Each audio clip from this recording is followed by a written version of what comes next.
What is up, Earthnoids and Mavs? I am just a simple Newtype, and in this episode, we are continuing our journey with the alternate Universal Century timeline that is Mobile Suit Gundam GQuuuuuuX. Last time, Shuji killed Shiko, who was willing to leave her family for vengeance. He and Machu went up against the Black Tri-Stars, and Kycilia makes her way to Side 6. This time, Chalia Bull fights against a fridge. Nyan and Machu take separate paths. Nyan goes with Kycilia while Machu finds the Rose of Sharon. Also, it seems that GQuuuuuuX is based off of example variables like foo and bar in software development. You know, when an autistic tries to teach you code, but they make it 10 times worse. It's 2025. If you use foo and bar or cucks, you're a piece of shit. That's what I'm pretty much saying here. That also makes it GQuuuuuuX, which is great that they got you to waste your life speculating on a name of this anime while creators called us a bunch of cucks. Anyways, let's get into this. Machu and Shuji are in the midst of a clan battle. It is happening inside the colony this time. Manofsky particles help them hide from the MPs. We said that Machu and Nyan made up last episode, but tensions are still high. She wonders if Machu is in love with Shuji. Ooh, Shuji's mom doesn't know what a clan battle is. Well, that's going to set her up for disappointment later. Kycilia, along with her assistant Asava, or I guess Otharv in the dub. Also, did you know they messed up Xavier's name in the dub? A reminder that English dubs get a lot wrong even to this day. Who's the Western voice director? You really shouldn't have Japanese people or white people work on name translations. They are meeting to discuss the sunlight amplification system known as Yamangtho. Yamangutho. This is simply a colony laser designed to help Earth, or so she claims. Cameron Bloom is also a part of this meeting. After the meeting, Izuma's president mentions that the Zabis seem to be hurting for money. Also, it seems the president is allowing clan battles to happen as it makes his bank account go up. You know what? Let's go full Latino on this dude. If the English voice directors are gonna make up stuff, then so am I. Javier is coming to escort Lady Kycilia. Ole. He has been sneaking around acquiring intel because he is actually a spy for Kycilia. Gates Kappa and Do are prepping their mobile suits. Do takes a hit of Manofsky particles like she's Forrest Whitaker's in a Star Wars movie or TV show. I'm not watching it. In this battle, Nyan takes control of the Gundam. Seems that people are after her due to illegal smuggling, and she needs to get out of the colony. That is when Do makes her appearance in the Psycho Gundam. The Psycho Gundam resembles in color and armaments more the Psycho Gundam 2 from the main timeline. This version is taller, standing at 50 meters tall in mobile suit mode. It has scattering mega particle cannons down the center of the mobile suit. This version also has mobile suit fortress mode, or in this timeline, fridge mode. Each finger has its own beam cannon and is equipped with a biosensor. It has an eye field generator and a Manofsky craft system. The armor can be removed and used wirelessly, similarly to the Psycho Gundam plates in Moon Gundam. These are called reflector armor bits, but it should be called Ava mode. Gates Kappa is riding onto the Psycho Gundam in his Humbrabe. The ORX Humbrabe is a prototype transformable mobile suit. It has a beam saber, a beam rifle, and a claw. Don't get too attached. Come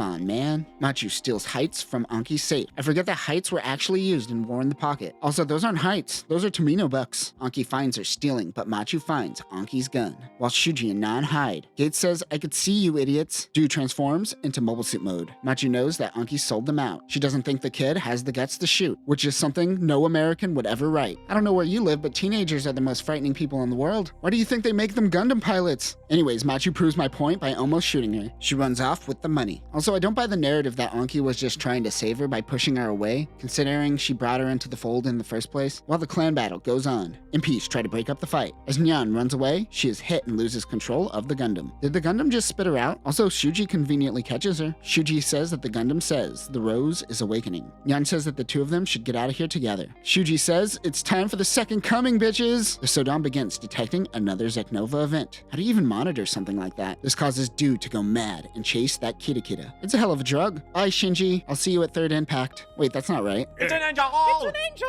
It's an angel! It's a Gundam! The Psycho Gundam unleashes its reactor armor bits on the MPs. The Sodan takes action and fires megaparticle cannons at Do, but it is blocked by the eye field. She finds GQuuuuuuX by itself and is instantly surrounded by MPs. Machu gets into the Gundam and takes off. Do finds Kycilia, but that is when Javier comes in, piloting the Gyan. Ole. The MS-15H Gyan is a Xeon mobile suit. Its main weapon is the Hakuji, which is a large composite lance. Other weapons include a missile shield and a beam saber. He gets in front of Kycilia, but suddenly Chalia Bull attacks in the Kikoroga. He instantly takes out Gates. I bet you feel dumb for getting excited about his return. Chalia realizes that Do is an artificial Newtype. She is enraged, but can't get a hit on him. Chalia's wired bits surround the Psycho Gundam and vaporizes Do. I really like that effect of molten metal dripping off the Gundams when attacked. It's really goopy looking, I dig it. Javier notes that Chalia could do Mav maneuvers all by himself. itself. We now know that Mav is a battle tactic between two men, though we don't know the specifics. Chalia goes to save Machu from the MPs, unleashing his mobile suit form. Now that we have a full understanding of Kikuroga, let's break it down. The Man 03 Kikuroga is one of the first Newtype transformable mobile suits equipped with the Zero-type Seikomu system. This has 4 wired bits with megaparticle cannons. It has a mobile suit mode which attaches to the stern of the mobile armor. The wired bits act as the arms and legs. Like the OG Browbro, this too has the modular separating body. Whoa,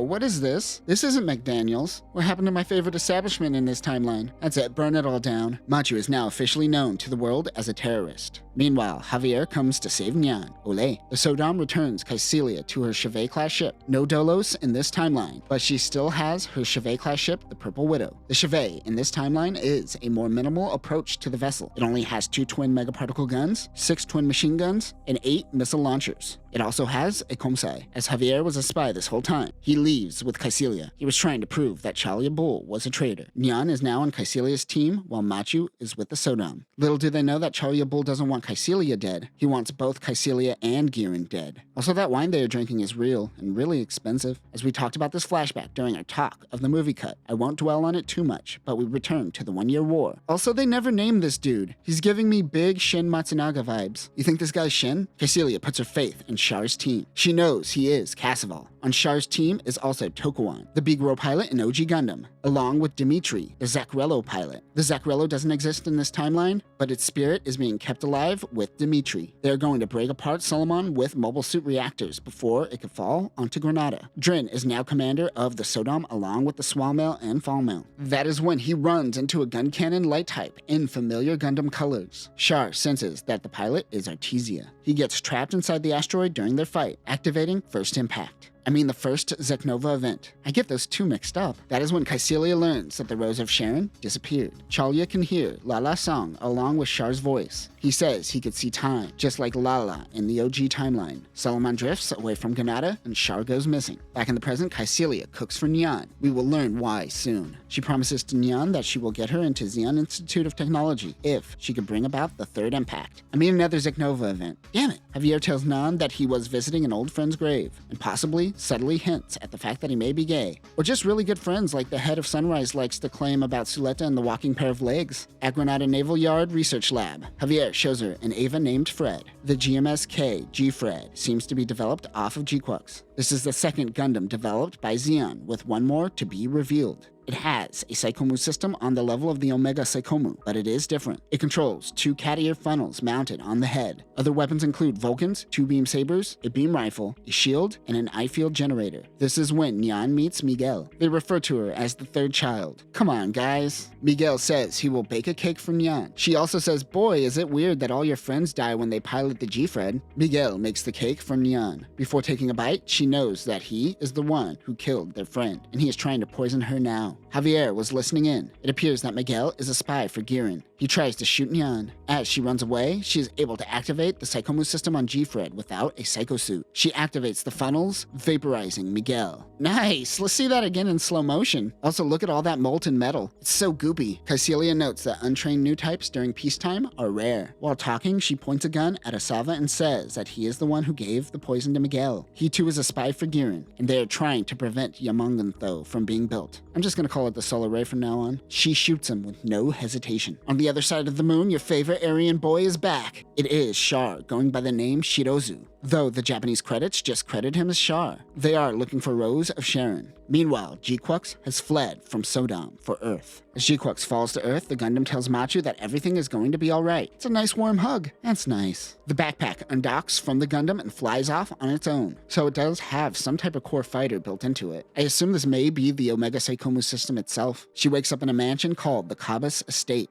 This is the first time she experiences gravity. The mistress of the estate is meeting with a client. And by meeting with a client, I mean she's getting really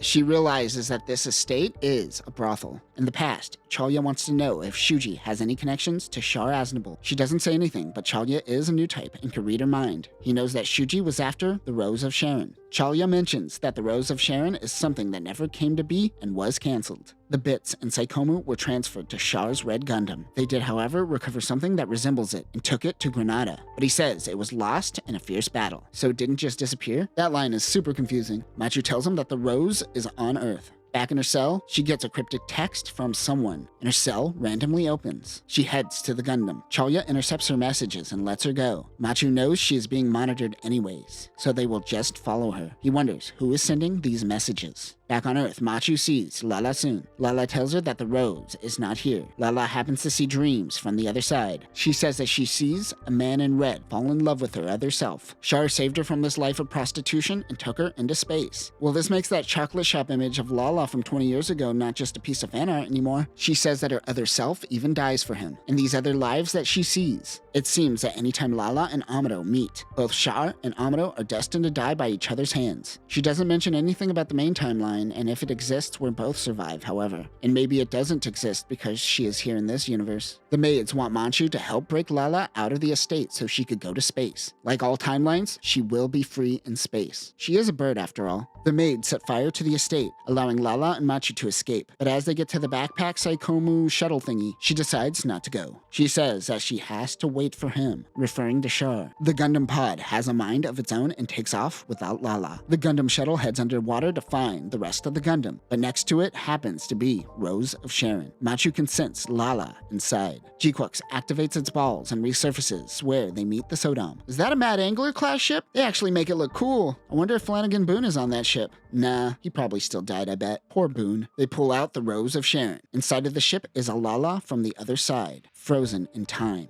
This ship is also distorted as though not from this universe. Chalya believes this is the person that Char was speaking to during the first Zeknova event.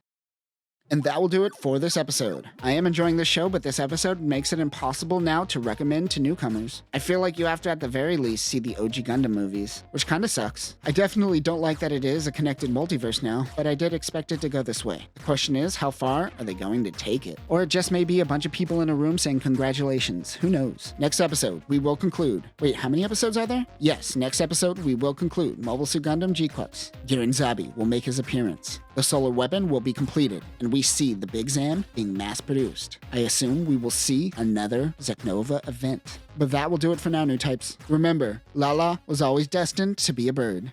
Peace.